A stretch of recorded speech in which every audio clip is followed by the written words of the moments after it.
Lo más importante de todo para saber cuáles son las mejores zonas de soporte y resistencia es que en el pasado hayan tenido mucho volumen.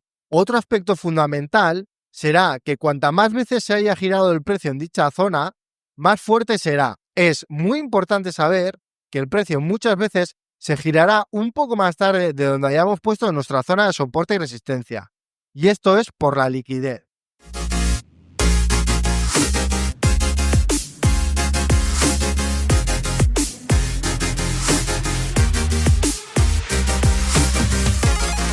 Hoy veremos qué son y cómo usar correctamente los soportes y las resistencias.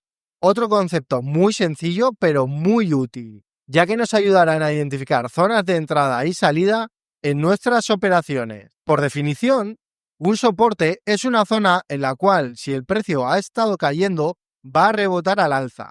Por el contrario, una resistencia será cuando el precio esté subiendo y el precio se gire a la baja.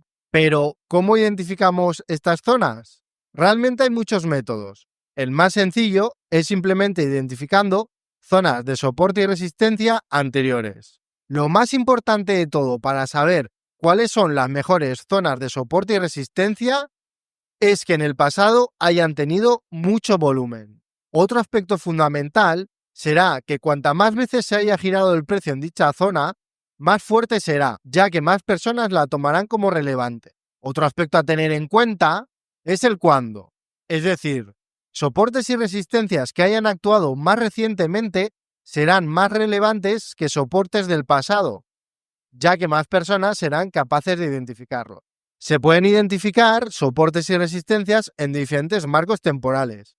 Para ello, solo hay que cambiar de marco temporal y fijarnos en el volumen para cada gráfico. ¿Por qué no siempre funcionan? ¿Y el precio primero va a tu stop loss y luego a tu take profit? Es muy importante saber que el precio muchas veces se girará un poco más tarde de donde hayamos puesto nuestra zona de soporte y resistencia.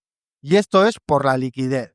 El mercado se mueve constantemente en busca de liquidez, por lo que antes de realizar un movimiento largo, irá a recoger dicha liquidez y por tanto el precio se girará una vez haya barrido los stop loss, los cuales estarán por debajo de la resistencia típica.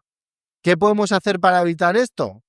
Utilizar un stop loss un poco más amplio de lo habitual, ya que mucha gente amateur pone su stop loss justo por debajo de la zona de giro.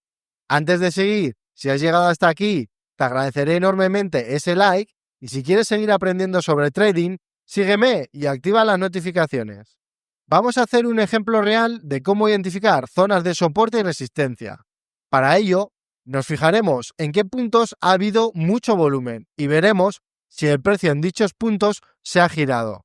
Si es así, lo marcaremos como posible zona de giro. Vale, pues vamos a ver sobre la marcha en un gráfico del Bitcoin contra el dólar de 4 horas cómo identificaríamos nuestros soportes y resistencias.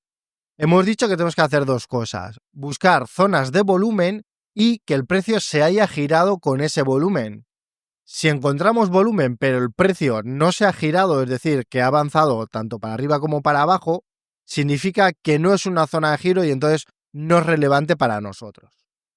Por ejemplo, aquí podemos ver que este volumen es mucho más alto que la media de los de al lado, pero si nos fijamos y ponemos el ratón encima de la vela, vemos que esta vela es de bajada y no se ha frenado, por lo tanto, el precio ha estado avanzando y ahí no hay ningún soporte.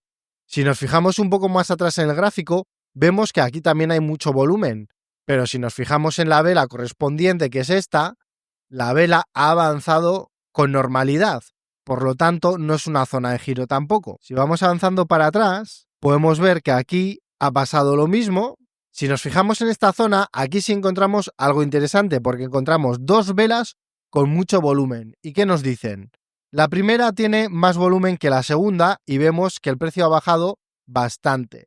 Sin embargo, la segunda tiene bastante volumen todavía y el precio se ve que ha intentado bajar, por eso tiene una fuerte mecha hacia abajo, pero no ha conseguido bajar. Por lo tanto, esta zona de aquí sí que la marcaremos como una zona de soporte. Es decir, esta línea roja representaría una zona de soporte. Si nos fijamos qué ha pasado a continuación, el precio ha ido subiendo, ha vuelto a llegar a esta zona y se ha girado más o menos en esa zona. ¿Qué es lo que decíamos? Se ha girado un poco más abajo precisamente por el tema de la liquidez que comentamos, ya que esta zona previamente ha sido, como vemos aquí, zonas de soporte que han ido generando liquidez en toda esta zona de aquí. Si vamos más atrás para ver dónde podemos encontrar más zonas de soporte, vemos que aquí tiene mucho volumen, pero que el precio ha seguido avanzando. Seguimos un poco más para atrás y aquí ha pasado lo mismo que antes, lo que decíamos, hay mucho volumen, pero el precio baja con fuerza, por lo tanto, no es una zona de giro. Por ejemplo, en esta zona vemos que también hay mucho volumen en esta vela roja y vemos que aunque el precio sí que ha querido avanzar bastante, ha tenido una fuerte mecha. También vemos que el precio ha reaccionado muy fuertemente y vemos que en el pasado esta zona también ha sido una zona de soporte. Por lo tanto, aunque la vela es un poco larga, como sí que tiene muchos síntomas de rechazo y vemos que ha habido una envolvente, es decir, que ha habido mucha fuerza de giro, significa que también es una buena zona de giro. Por lo tanto, vamos a marcarla como zona de giro. Que si nos fijamos, en el pasado veis aquí, en todas estas zonas, aquí ha sido de soporte, aquí fue resistencia. Entonces vemos que es una zona buena. Vamos a fijarnos qué ha hecho en el futuro. Inicialmente la traspasó con fuerza, pero cuando rebotó, aquí vemos que ha servido de resistencia. Por lo tanto, por lo que podemos ver, no siempre actúan como soporte o resistencia, pero no significa que eso lo invalide. Es decir, aunque aquí no ha servido como soporte, no significa que a futuro no lo vaya a ser, ya que aquí vemos que lo ha sido claramente. Una pregunta habitual cuando se inicia es ¿hasta dónde voy para atrás para identificar estas zonas de volumen y de giro? Como vemos, Bitcoin ahora mismo está prácticamente en máximos históricos en $116.000 y si nos vamos atrás, como estos son los máximos históricos, cuanto más atrás vayamos, el precio más bajo va a estar. Entonces, esta zona, por ejemplo, de aquí, en la que Bitcoin está entre 50 y $60.000, ahora mismo no nos interesaría analizar. Por lo tanto, como mucho, nos iremos hasta todo lo atrás necesario mientras el precio esté cerca de donde estamos ahora mismo. Es decir, toda esta zona de aquí podría ser relevante, toda esta zona de aquí podría ser relevante, pero esta zona de aquí abajo, pues por ahora ya nos queda bastante lejos. Por lo tanto, ahora mismo no sería necesario analizar esta zona de aquí ni zonas inferiores. En el próximo vídeo hablaremos sobre el volumen, indicador súper sencillo, pero que encima nos aportará muchísima información valiosa. Por lo que ese vídeo, por favor, no os lo perdáis.